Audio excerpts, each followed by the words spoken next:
that I have my guys do in order to take care of their arms a little bit better is to do what we call plyometrics.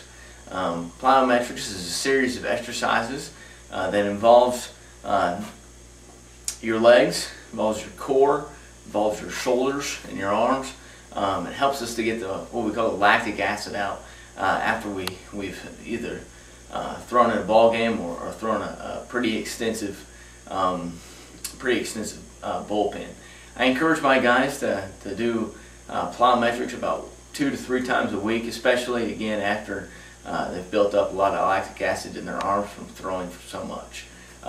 We try to do this over the course of the season, and I've seen that the guys that actually buy into doing plyometrics, that their arms are able to sustain a lot more rather than hurt so much. They don't struggle with the pain as much as the people that do the plyometrics. So what I want to do to start off with is I want to show you the different exercises, and then I'm going to go ahead and go through the exercises with you so that you have a video to go along with to work out with from the very beginning.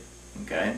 The first exercise that we start off with plyometrics is called the skier. Okay, you're going to start with your feet shoulder width apart, toes pointed forward, and you're going to start with your hands in front of you, knees bent just a little bit. Okay. Now the skier is kind of a complicated exercise. It takes a little bit for some guys to get used to it. But what you're going to do is as your hands drop, you're going to bend your knees. And as your hands go up on the backside, as if you're skiing, you're going to stand up. As your hands drop, you're going to bend your knees again, and then you're going to stand up in front. Try to stay on the balls of your feet so that you're nice and balanced, and you're just going to go back and forth. So your hands drop, your knees bend, and then you stand up on the backside. Knees bend, stand up on the front side, just like you got skis in your hands, or the sticks in your hands. Right? Show you from a different angle. When you drop, your knees are going to drop. You're going to drop the butt just a little bit. And then when you stand up on the backside, what I do is I keep my palms down, and then I flex my triceps on the backside. Right? What you're doing is you're working the backside of your shoulders this way. Notice my chest is pointed out. Try to keep your chest up as much as possible as well when you go through this. So it's just movement like this, back and forth. Stay on the balls of your feet. Right? So that's called the skier. Now the second exercise, plyometrics, is a little bit easier. Right? It's called the Woodchopper. We're going to start with the weights in front of us. I guess I didn't mention this before, but the weights that I use, that I encourage my guys to use, is about 2.5 pound weights to about 3, 4, even 5 pound weights if you're strong enough. You may think that these weights are extremely light and you're not going to be able to get anything out of it, but if you do the exercises right, you'll feel it. You'll feel your muscles. Your muscles will get sore the first time that you do this. But I think that 2.5, 3 pounds weights is sufficient. All right. The second exercise, getting back to it, is the Woodchopper. Getting with weights in front, almost towards the ends of the weights actually. You're going to take the weights up over your head as if you're raising an axe over your head. Stretch really far back, and then you're going to come and stretch out, and then you're going to stretch and hit almost like you're chopping wood down here in front of you. Hit the weights on the floor. Keep your head up and your butt is dropping, just like a squat. You're going to pull the weights up to your chest, and then stand back up. All right. Then you're going to chop down. Weights hit the ground, up to your chest, and then back over the top. Just back and forth. Whenever you extend your weights way out in front, you should be able to feel it on the back side of your shoulders. This extension, stretching out the muscles, that's where you're going to help to get a lot of that lactic acid out. All right, so that's the second exercise. Third exercise is a similar stance. We're going to, like in the Woodchopper, we're going to spread our feet out just a little bit farther than shoulder width apart. This is called the crisscross. You're going to hold the weights in your hand in this way, this fashion. And I like to use my pinkies for the crisscross. What you're going to do is start in the position here in the front with the weights in the front, And then you're going to crisscross pinkies, go down to your opposite toes. And then you're going to come up and your pinkies are going to go towards the sky. It's almost like you're shaping a U here. Alright, when you go back down, you're going to crisscross the other way. Come back up. I usually squat here and then raise up, pinkies up to the sky. Alright, so it's just back and forth. Really try to keep your head up, and you want to drop your butt on this and go high. Alright, you don't want to bend over at the waist and get your head down here. That'll really give you some back problems. So you want to drop your butt and get your butt down low. Okay? So that's the third exercise. The fourth exercise is what we call the double jump, and it's very similar to the skier. You're going to start off here in front, and what we're going to add is when you go to the back and when you stand up, you're going to hop. Alright, so I've got my arms extended behind me, my triceps are flexed, then I hop at the top of it, and then when I come forward, I'm going to hop at the top of my jump as well. So it's backwards, hop, forward, hop, hop, hop. It's almost like you're dancing to a certain extreme, swaying your arms back and forth. But you do want to be controlled. Again, you want to keep the weights on the balls of your feet. Alright, so that's the double jump. Alright, the fifth exercise is what we call we just swing from side to side. You're going to start with your hands up in front.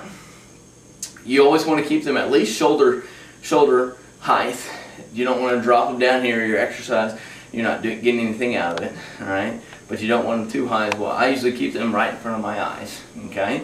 Now what you're going to do with this exercise is we're going to start to slide to the left, and as we slide to the left, our right hand is going to slide down our arm, and we're going to rotate all the way back around, almost we're facing the opposite direction. Then we're going to rotate all the way back around. We're going to keep our hands together, always together in the front, and then when we go to the right, our left arm is going to slide down our right arm. We're stretch all the way back. Here, we always end up right here in the middle. We should be even out here in the middle. Okay, so just slide down to the left, and then back out in front. Slide to the right, and then back out in front. I really try to really stretch out your core as much as you can using this exercise. All right. Now, one thing that I want to emphasize is with my feet when I'm doing this exercise is when I slide to the left, what I'm going to do is I'm going to slide up on my right toe, and I'm going to turn on my left foot. Alright, I go to the right, and then my right heel goes down, and my left toe or my right heel goes up. Alright, so it's back and forth, swaying and turning and rotating your feet as well. Okay, rotating back and forth. And you'll pick that up as you get used to the plows.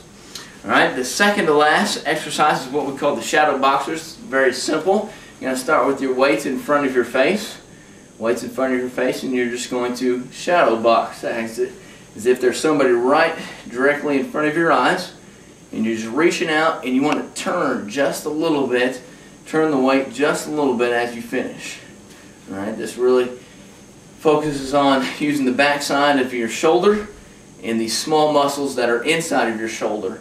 Exercises those muscles, helps them to get stronger, and again helps to get the lactic acid out of your shoulder, which helps us to recover so much more quickly as a pitcher or just as a baseball player. Alright, so you're going to do that back and forth, and again you want to make sure that you keep your weights up in front of you. If you got your weights down here, this is doing nothing for you. Okay, so you make sure that you keep your weights up high in front of your face. The last one, these are shoulder raises to finish up with. You're going to start with your weights in front of you, your palms down. You're going to go up in front to about eye height or shoulder height. Then you're going to come down. You're going to go out to the side, just straight out, making a T. And then you're going to take your pinkies, go straight up with your pinkies, so your palms are actually faced behind you. Kind of come down. And then you're going to shrug your shoulders back, roll them back, and then roll them forward. And that's going to be one. You're going to go up in front again, out to the side, a T, pinkies up, and then roll your shoulders back, and then roll your shoulders forward. Right? Now that's a total of, I believe, 6 exercises. Now when you start to do this, you probably want to take about a minute a piece to do each exercise. However, when I was in college playing baseball, we would work up to 3 to 4 minutes in exercise. 3 to 4 minutes in exercise on this would last you, up to about 20-24 minutes just going through this.